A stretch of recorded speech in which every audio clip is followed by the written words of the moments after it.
Hey, it's the Product Highs podcast. My name is Brian Castle. As always, I appreciate you tuning in today. So today I'm talking to a friend of mine, Jason Schuller. He and I go back and I've been following his work and chatting with him ever since his WordPress days where he ran Press 75, one of the early popular theme shops in that space. He's since sold that business and has gone on to design a couple different interesting concepts and ideas and just really focusing on simplicity and minimalism. But more recently, 2017 into 2018, he and his partner, Chris Molitor, came together to build Rivyt, RIVYT.com. It's a really cool idea where you can basically just drop in your YouTube channel URL and it instantly generates a beautiful looking website, pulling in all of your video content and description and all that kind of stuff. I know they're expanding into other networks as well. So this was a really great conversation about how, they came together with the idea and got the design concepts together and launched it to Product Hunt and learning from early users and what their next steps are as they're still thinking through, growing this audience and growing the customer base. It's kind of a surprise for me to meet Chris. I thought I was just going to be talking to Jason today, but Chris just happened to be in his office. They were doing some stuff. So yeah, he hopped on the mic as well. And I got the two co-founder interview experience here. So yeah, it's a good one. Enjoy this one. Talking to Chris Molitor and Jason Schuller. Enjoy.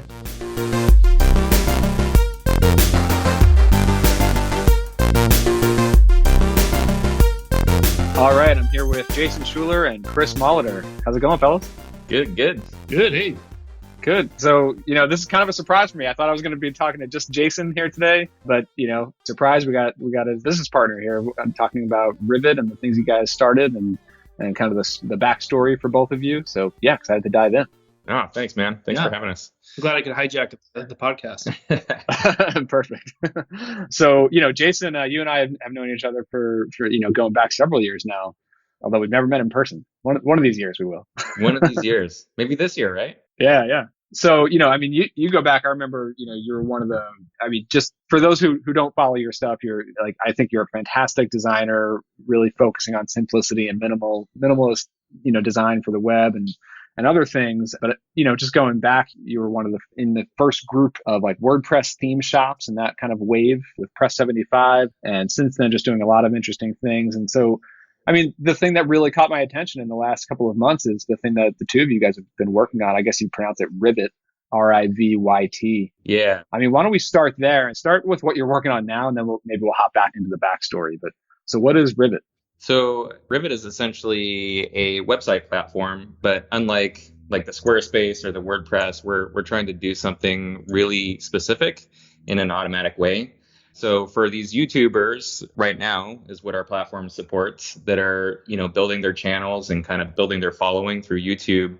We've created this platform that just basically jacks all your channel information. You click a button and it will create a website for you automatically and pull all your content, your videos, your about text, your avatar and all that stuff in. And then you can just kind of toggle between the design selections we have and launch your website in a couple minutes. 20 seconds. 20 seconds, yeah. That was the thing that just immediately caught, I think, anyone's attention. When I saw it a few months back, it's literally like you just drop in your YouTube URL and the whole site is just built out from there. It takes all your videos, pulls them right in. Yeah, and I think that's one of the things we wanted to solve in way of problems was we're always watching these Squarespace ads where, they say, oh, you can have your website up in days or weeks. And there's always the person in the background fiddling with their about page. And we felt like that we could do it easier because these people, they generally just need like a hub where they can point people to get back to their content. And if we can make something where they don't have to fiddle with that content, then I think it's a win-win for everybody. Well, the other thing is the content already exists. Right. Exactly. The content's already out there on all these other platforms. And we kind of thought, it'd be better for us to manage the content and then let them just focus on creating the site. Yeah, it's like a videographer, like they're creating videos. They're not trying to be a web designer, but they want their website to look great. Yeah, and I don't think they want to be a web designer, right? They want something that looks good, but they don't want to be in an admin fiddling around with settings and text and images and things like that. And so I think that's the biggest problem we're trying to solve. And those commercials for Squarespace or, like promising, oh, it's so easy, drag and drop, create your website in minutes, or even like the promise of WordPress, everyone knows it's not minutes. It's so much more complicated, and it never comes out as clean and great looking as it looks on the theme demo or on the commercial. Yeah. I mean, let's not, take away from how awesome these products are, like WordPress and Squarespace, and they fit for a certain type of person who needs something more than what we're providing. And I don't think there's any getting around like doing the actual work for that level of a website, but you have to know what you're doing. You have to know what you're doing. And I think a lot of times people just hire somebody to do it for them. And we just wanted to make something where the actual creator could come in and do it on their own and have a website done in like 5 minutes from start to finish. So is Rivyt specifically for YouTube? Like, is that the one platform that you're built on top of? Yeah, I mean, we started with YouTube because I think Chris and I both have like that video centric background with WordPress themes. That's where we both kind of got our start. But it's also, if you think about what you want to start your website with, video is the most rich media. It taps into visuals, right, audio. And so among all the platforms, it's the most rich. So we're kind of starting with that one and then with hopes of growth. Yeah, I mean, we're looking at Twitch as another kind of platform to tap into because, they're growing quite a bit in way of live video, live streaming, and that whole audience. So I think we're going to tap into Twitch, and we're looking at a few others too. But we feel the brand kind of lends itself to being that Rivyt, quote unquote, between the content you're producing and the platforms you're producing on and your website. Your personal brand. Yeah. Yeah, very cool. And I mean, for listeners of this podcast, too, like this might be a little bit different from the norm, but we'll certainly get back into the backstory, and I want to hear all about like the business and how it came to be and everything. But I'm just kind of curious, like today, who are the most common users of this? Like, what type of, is it like vloggers? Is it like bigger production companies? Like, who are the big YouTubers who would see this as a value?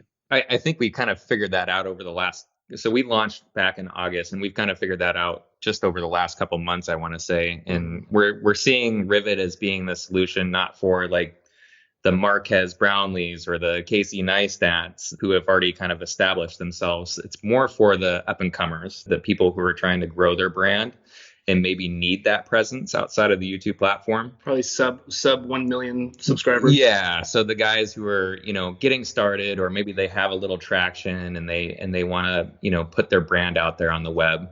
I think we fit more with that market than anywhere else. Yeah. Very cool. It's like, because YouTube itself is like a massive search engine. That's where a lot of people and a lot of content just gets discovered.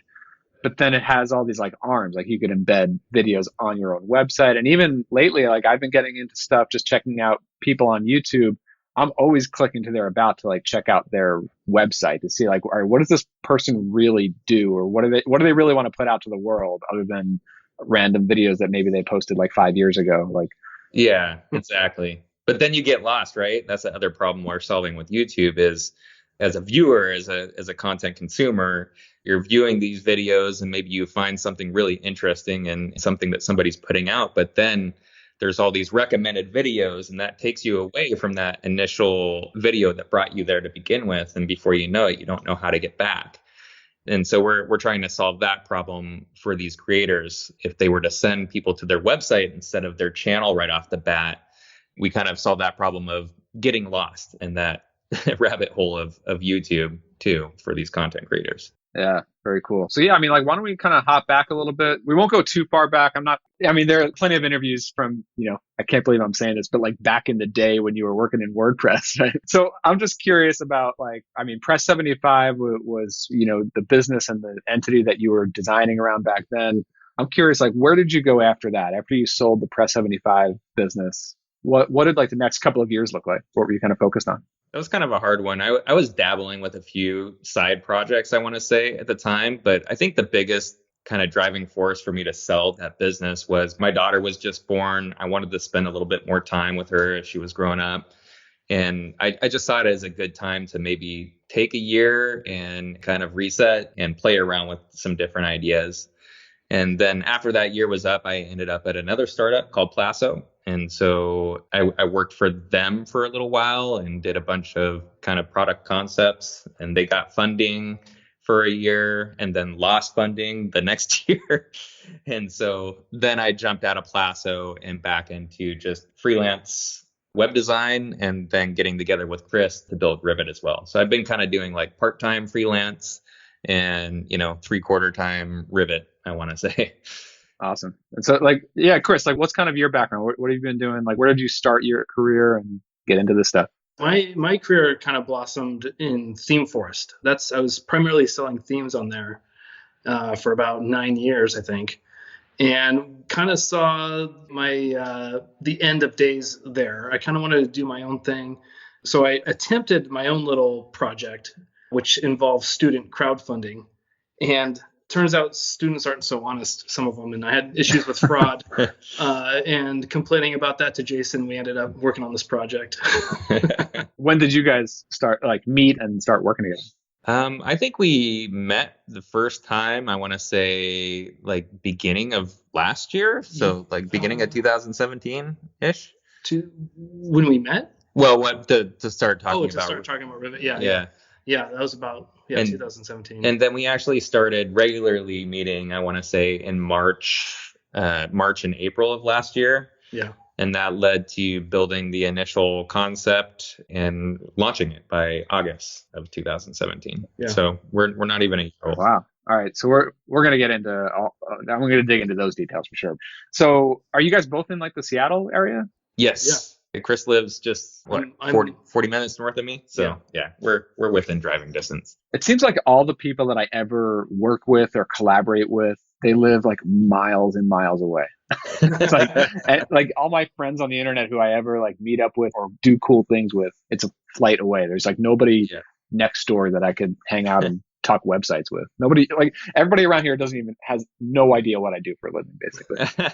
I think the same was true for me for a long time. And I think just meeting Chris through the WordPress world and seeing the level of work that he was doing, I think it was always in the back of my head that I'd want to do something with him at some point. Yeah, I mean, it was just therapeutic too. When we would meet up, we would just talk shop, have a couple of beers, talk shop. And he was the only guy that I could actually vent to that understood my frustrations. So with the WordPress world. Yeah. Yeah, I understand that. So, all right. So like, where did the initial idea concept for what became Rivyt come from? Wow. I think we both kind of had the idea in the back of our heads. Mm-hmm. I had tried like doing a downloadable YouTube video centric product a couple years back called Cinematico, where it was kind of the same concept where you could plug in your channel ID and have a website for your channel. Was anyone else doing this? Because like when I saw the concept, you must have tweeted it. I was like, oh, it's so smart, so simple. Like, how is it 2018 and this hasn't been done already? Wix does it on some level where I think a lot of these website generators, they're kind of tapping into that API a little bit more these days, but I don't think anything on the level that Chris and I have done. But that initial Cinematico project that I did, it kind of failed. People didn't understand the downloadable aspect of it. Nobody knows PHP anymore. And so there was this odd kind of displacement, I want to say, with that product. And then when Chris and I met early last year, he actually brought it up. He wanted to do something with video. And I'm like, oh, I want to do something with video again. And it just kind of broke out from there. Out of all the work that we've done previously with WordPress, we would think of themes and niches to focus on. And the one that just kind of survived the longest in terms of interest was the video focused layouts and designs. Right. They also were just kind of more fun to work on. And yeah, I think so. And I dealt with downloadable products too, like Jason, and I kind of wanted to leave that world just in terms of support. It was just a headache. And from start to finish, it was a long process. Right. Whereas with like a SaaS approach, there was the possibility for an instant experience, Yeah. So, for me this year, I've gotten to a point, I feel like finally, where I decided I need to start to learn to develop. I could design stuff. I could design ideas. I could design websites, and I could work with WordPress a little bit and other stuff. But like, I hit that wall when I actually want to take a product idea to functionality. I'm curious, like with both of you guys, especially coming from a background in WordPress themes and designing for the web, like Well, first of all, who built all of Rivyt? Like, are you guys designing? Are you guys developing? Like, who's doing the back end, the front end? And how did you guys kind of pick up those skills as you went along? I want to say it's been a pretty 50-50 split at this point. Yeah. Chris and I both built and designed and developed the entire experience from start to finish. And we split it up in a really clean way between the two of us. So there's the whole panel experience which is something that Chris kind of developed out early on. Once you're into Rivyt and you're actually managing your website, that whole experience of having that really nice sidebar and your site preview on the left, and switching designs and adding logos and managing your text, that's all Chris. And I kind of took that aesthetic that he put together and kind of wrapped the homepage around to it, and that whole onboarding experience of being able to search for your YouTube channel and literally just clicking the generate button and loading into that whole panel experience. So yeah, version 1.0, we actually required people to go and get their URL. Their URL. They had to go and find it, get the ID of their channel, and paste then copy it into and paste a field. It. Yeah. And that was long gone. and then Jason's genius moment was, incorporating a search for them to find it and start from that point. Yeah. So you could tap into like the YouTube search, basically. Like, Right. And I have this love-hate relationship with WordPress, but to be honest, I mean, we're using WordPress as our back end. We're essentially using it as a framework of sorts to power Rivyt. So for the actual app, not just the marketing side, but for the app. So we're tapping into the user functionality, the theming functionality, all that stuff. The site management. The site management. It's all WordPress on the back end. Nobody would ever know that by going to Rivyt or using Rivyt. I had no idea. I was literally about to ask you, like, what's the tech stack on this thing? Like, yeah, I mean, it was the easiest way for us we could have hired a developer to do this, and we probably we still might do it. Yeah, we still might do it for like an official V2, but WordPress was the easiest way for us to take this idea and get it off the ground, in a relatively short period of time. And for $0. And for $0. Yeah. I mean, we are a $0 startup for sure. Our biggest expense is hosting. Yeah. I mean, there's still clearly a lot of custom functionality built into this thing. Tons. Yeah. I mean, maybe WordPress is just the bones, but it's the bones. Yeah. So like the entire admin experience, it's all custom built, front end. There, you will not see, not even in a tiny bit of WordPress in our experience. It's all custom. But this is something that I've been really curious about and just thinking a lot about this year, because as designers, like I just remember a few years back, if you come up from a graphic design background, there's a time where it's like, okay, if you're a designer, you have to learn HTML, CSS. You can't advance in this industry without being able to code the front end of a website. But now, if you're designing anything for the web, HTML, CSS is not even enough anymore. Like, yeah, you need to get into JavaScript. You need to figure out probably some PHP or other stacks, or figure out how to work with a database. Like, that's where I've hit a wall, and I maybe haven't invested enough time to get up to speed. I'm curious about you guys, like coming from a design background, how did you start to really get into the more technical side of building stuff? I think it all leads back to WordPress again. I mean, WordPress kind of made it so easy to tap into that whole way of thinking, right? I mean, I learned everything I know to do today on WordPress. I mean, WordPress, I started playing around with it in 2007. That's how I built my initial following, was by blogging about what I was learning as I was diving into WordPress. I need to jump in though, because Jason's being a little too humble, I think. He learned PHP and stuff from WordPress, but he took PHP a step farther from that. And I think that has been his strength in this whole project. Yeah. Is his readiness with PHP, and he knows what he can build out, and he has good ideas that PHP can facilitate because of that knowledge. Yeah, but it all comes from, I still want to say it all comes from just playing around with WordPress, breaking things, seeing what other people have built, and trying to figure out how it works on the back end, and just literally not being afraid to break something in order to make something new. I think that's how I've always kind of gone about learning something. I'm not like a textbook. I can't sit down with a book and learn JavaScript. I have to take something that already exists and kind of break it apart and figure out how it works. Yeah, and it's like you're breaking something apart, but it's a means to an end. Like, you have a concept for something that you want to build. It's like, what do I need to figure out in order to make this thing happen? Yeah, and more often than not, there's an example of something that already exists out there that you could find on GitHub or something or some other location that you could use as a starting point for your own things.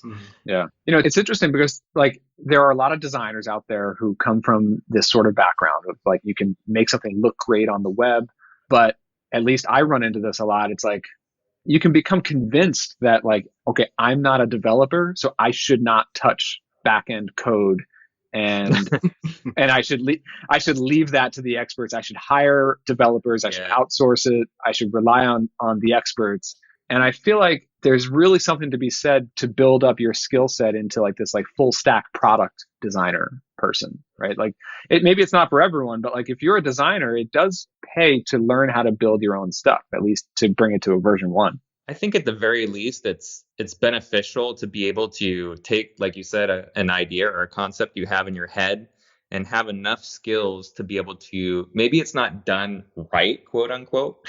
I mean, what's right, I guess. Yeah. But to be able to have enough skills in your toolkit to sit down and actually build a working concept of what you want to exist out in the world.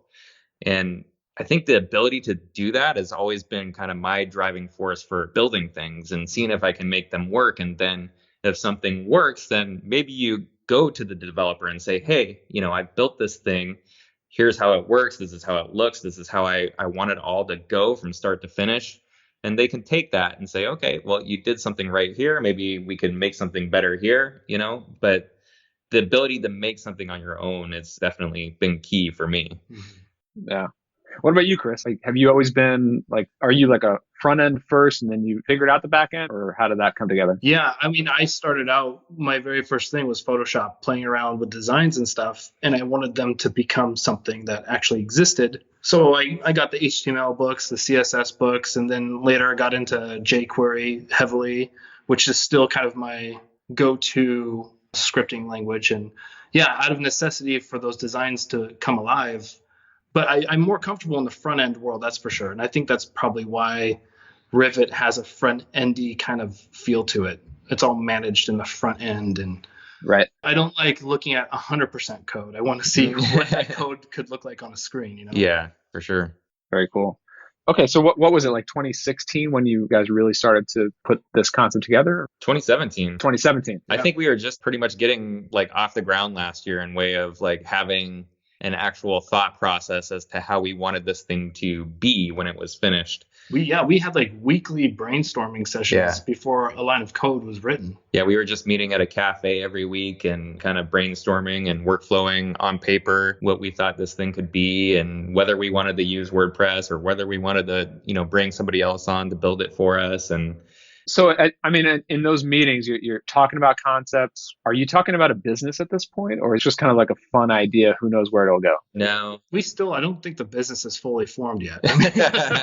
Right. Legally it is, but I mean, we always saw this as being one of those things where it's either gonna, take off and go big, or it's just gonna be one of these hobby kind of side projects. And we hope we're hoping that this community of YouTubers and content creators finds this really useful for them to extend their brand out on the web.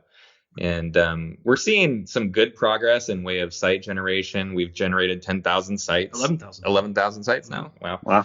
But there's still that business aspect of it okay, how do we convert those 11,000 sites into half or the majority of those people being paying customers? Because we have this free aspect of Rivyt too, which is what most people tend to go for at first. Yeah. So like, how did you initially launch it? Like the very first show it to the world, how did you get those very first users in the door? What did that look like?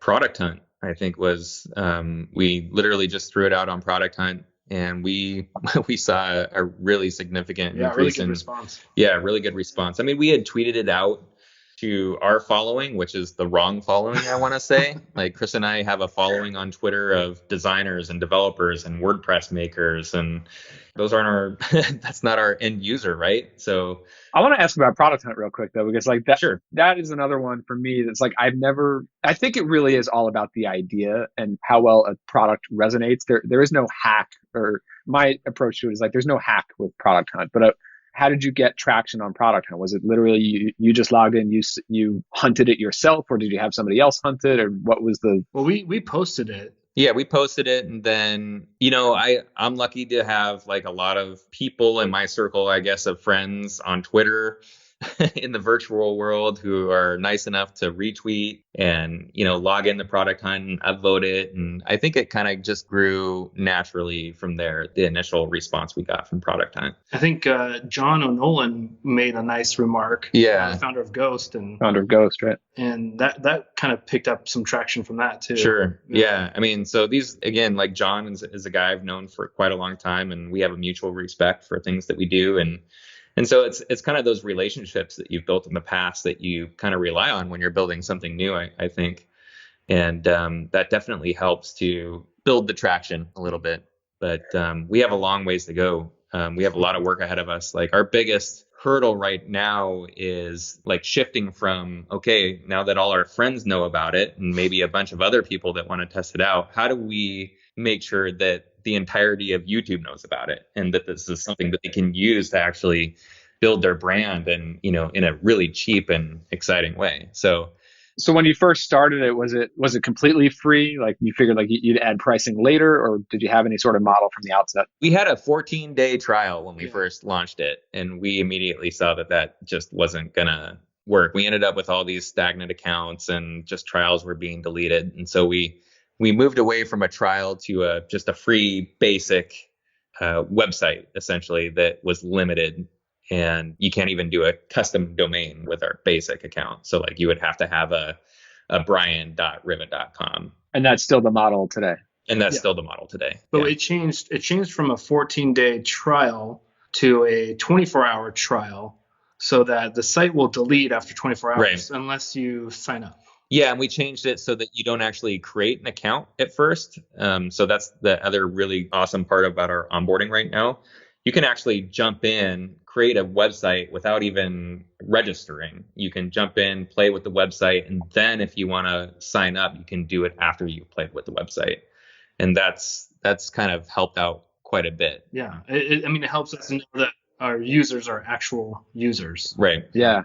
But I mean, correct me if I'm wrong, but did I see that, like, because you have that system in place where you could literally put anyone's YouTube channel into your thing and just make it look awesome through Rivyt.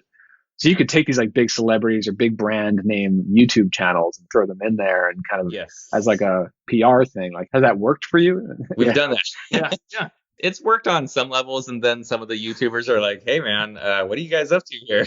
Right. So there's this like fine line of, are you doing something that's okay because it's out there, it's accessible through the YouTube API, you don't need like a authentication to get this information.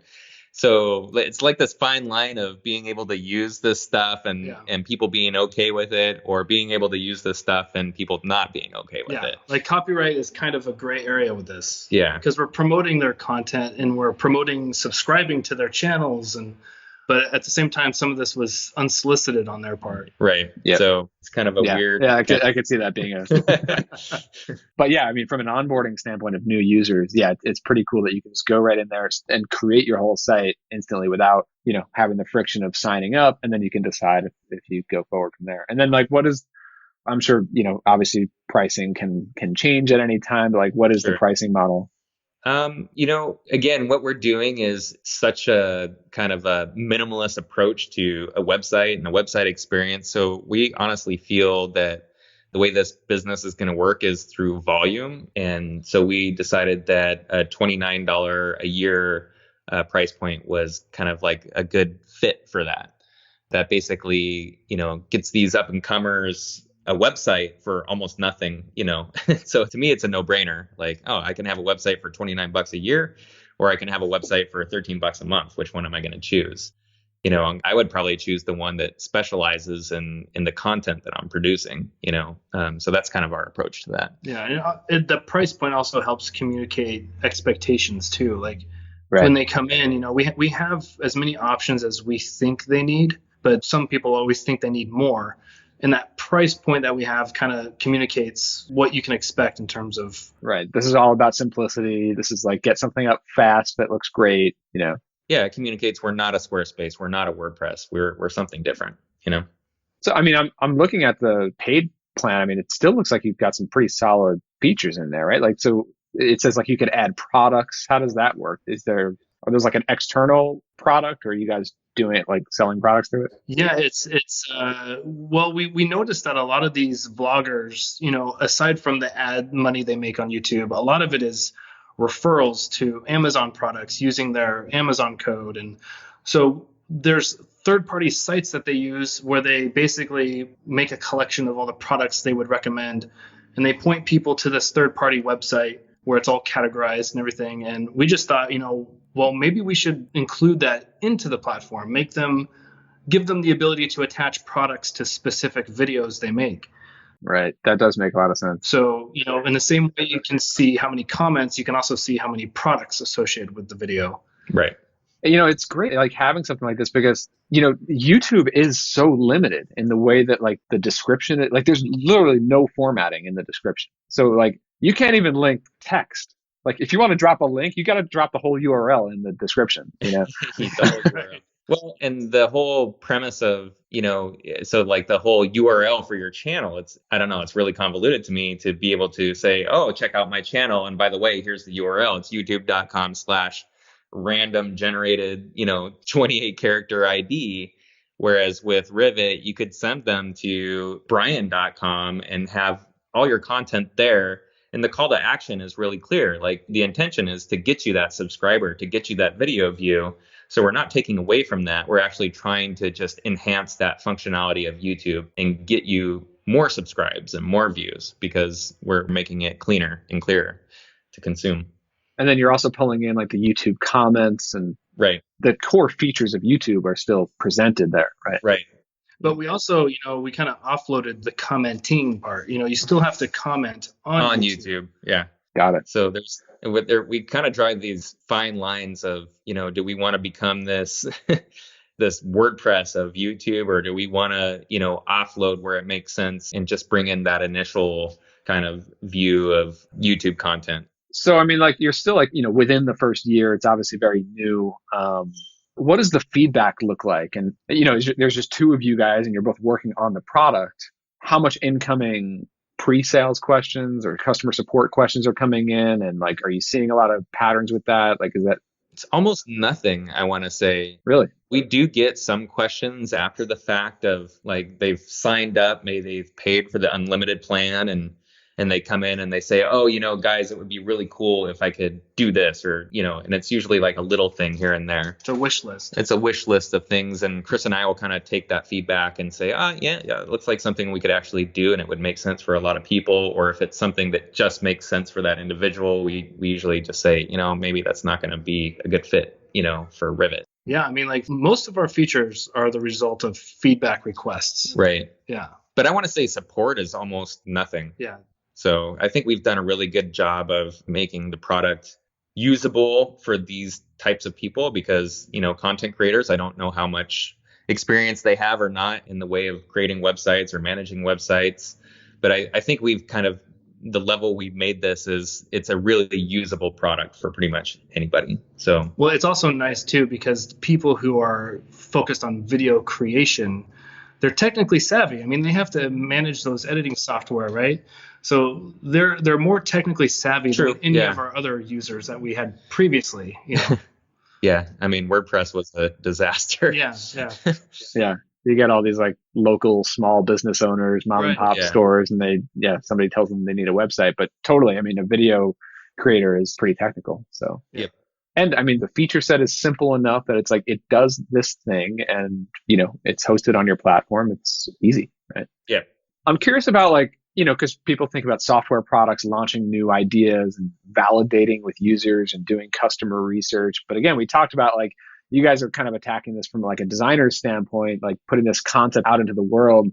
Like how much, if any, validation or research into the market did you guys do or do you do now? Like any sort of? I would say it's largely based off of our past projects, right? Like. Right. So, I mean, like for me, I've done commercially, I've done about 30 WordPress themes, right? And 2 of them were video focused, 2 or 3 of them. And over the lifespan, that bell curve of success and decline of a product, those sustained the longest in terms Right. of revenue and interest. And you kind of hone those products as they do sustain. And I think it was the same for me. I mean, my WordPress theme business got started in that whole video centric world. That was kind of my niche for WordPress themes, was video themes, because nobody else was doing it back in 2007, 2008. It just wasn't being done. Everybody was focusing on blogs. And so I think that's what kind of carved my way into the WordPress world. And I think that's what allows me to develop something that I think other people would want to use in way of video centric design these days. So, but we still do some research, right? Like, so Yeah. we check out some of these top 10 YouTuber guys and Yep. gals, and we'll go to their official site and we'll see it's just a single picture of them with links to their social accounts. and then you look at the source and it's a Squarespace site. Yeah. So they're Right. paying $13 a month for this essentially picture. bio page Yeah. of links. Just to have something on their domain. Yeah. Yeah. And so we're actually in the middle of creating some designs that kind of head in that direction, where it's not your content that we're focusing on, it's more the brand. So you can launch a page like that for $29 a year instead of $13 a month and have it hosted on Rivyt. Love it. Yeah. I mean, like, just that idea of like validating and customer research. I feel like, people really focus a lot on that, and not that you shouldn't do that. Like, the more customers you talk to, obviously the better. But after you've been through this a few times and you've done a few businesses, I mean, like you said, like, one thing does lead into the next. Like, you've learned so much from the things that you've done before that you go into your next thing with all this built-in background research and Right. trends and like market information that, I mean, like, because people stress out over that. It's like, Yeah. I don't have 100% certainty that this will work. Should I spend any time on it? At a certain point, you got to kind of follow your gut a little bit, Yeah. And I think Chris and I still aren't certain that this is going to work, but I don't think anybody ever really is. it's still kind of like this gut feeling that we have that there is a market for this, because the feedback we've had from our subscriber base is nothing but positive. I mean, we've heard from some subscribers that it's the thing they've been waiting for. They've tried Squarespace, they've tried WordPress. It just got too complicated for them. I think we've had one canceled subscription. Really? Just one churn. Just Huh. one. Just one. And so, like, there's this gut, like you said, this gut feeling of, we know that there is a market for this. I'm pretty certain of that there is a market for this. It's just that breaking ground aspect of things that you have to do with a SaaS startup of finding that audience and actually getting the word out that you have this product and that it's available now and that you can actually use it. Suddenly you realize why marketing is a thing. It's essential to launching something like this, because it was different for WordPress themes. Chris and I had a different experience. I mean, that's actually something I wanted to ask both of you guys about is like looking at the WordPress market, even like, especially back then when, you guys were among the first really popular WordPress businesses. I mean, not to take away anything from your products, they were great. Sure. And you had great work there, but man, that wave of WordPress growth was, I mean, how does that compare to, because I mean, maybe there is some of that today with YouTube and content being, sure, larger than it was before. Like, how does that world of building something on the web then and that environment compared to what you guys are building now? I think we're still figuring that out. I mean, with WordPress, it was really, really easy. You had this platform that was in its infancy at the time that Chris and I were getting started. There was a growing community around it, and theme shops were kind of a small part of that. And so if you could build something along those lines and get it out the door, I think you stood a really good chance of building a business on WordPress. Whereas now, if you tried to do that in the WordPress world, I think you would have a way different experience. The marketplace is extremely saturated. You're not going to be able to just launch a theme and expect it to sell, because you're sitting amongst, millions of themers and theme shops out there instead of just a couple. Well, a handful. The dynamic changed too, because it was just a bunch of guys Yeah. and girls like you and me, Yeah. where we kind of did the design development and everything. And now it's teams of people. Teams of people. Yeah. Teams. Yeah. And so, back then in 2007, 2008, 2009, you could literally, make a theme and tweet it out on Twitter and you would make your sales for the day. I mean, it was that easy. And just the growth in users of WordPress. Yeah. You know? Yeah. And Twitter is even like the tools that you use to market your product are different now too. Twitter is also saturated, right? So you have these extremely saturated, things that you use to try and market what you're doing, but it just doesn't work the same way it did in 10 years ago. It's quite a bit different. And so Chris and I, it's like a whole new world to Chris and I, where we're trying to learn how to actually market a product after it's being built. Well, I think one of the advantages today, though, is that you can go into these really tight niche sub-markets. Right. And even not that you have to commit to one niche forever, but that could be a way in. I mean, talking to like Nathan Barry about how he grew ConvertKit by following, he didn't do this from the beginning, but then he learned that if he focuses on bloggers and then focuses on mom bloggers and then food bloggers and then fitness bloggers, you can start to infiltrate all these little groups. And today, probably more than before, they're way more connected. They're talking to each other. They're in these communities. And I think that's the same path we're going down now. Whereas, we were trying to reach out to these big name, vloggers on YouTube with millions of subscribers. And of course, I mean, getting a hold of one of those people is pretty difficult. Whereas if you start reaching out to the people who are, like I said, just getting started, the people with 10,000 subscribes or 100,000 subscribes on their channel, they're more likely to get back in touch with you and say, oh yeah, this looks cool. And, maybe we can work together. And so we're trying this right now. We're actually making a series of videos to reach out to these people to entice them to work with us and helping to market this thing in a more organic way, where, maybe they use it for their website, and maybe they mention it in one of their vlogs, and, we kick back a majority percentage of that initial subscription back to the creator. So that's kind of our strategy right now. Awesome. So Chris, Jason, thanks for doing this. So yeah, obviously we're talking about Rivyt, Rivyt. We're going to get everything linked up in the show notes. Again, I just think it's really cool what you guys are building. It's not just a great looking product. It really looks like a useful product for anybody who's creating, video content and other types of social content. So yeah, awesome stuff, guys. Thank you. All right. See ya. Later.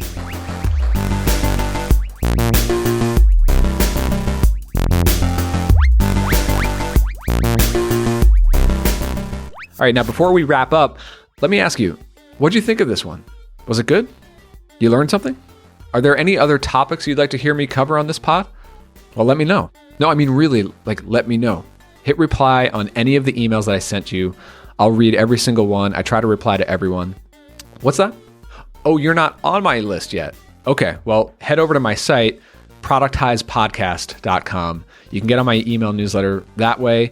I'll send you, new episodes and all the show notes, but I'll also send you my newsletter where I share all sorts of articles and other insights on entrepreneurship, building products, productized services, software, SaaS, and other cool stuff there. So yeah, check that out over at productizepodcast.com. And of course, if you have a minute, I'd really appreciate it if you could head over to iTunes, leave a 5-star review, or at least just 5 stars. You don't even have to leave a review if you don't want to, but that would really go a long way to helping other folks like us find this podcast. So yeah, thanks a lot for tuning in. I'll talk to you on the next one.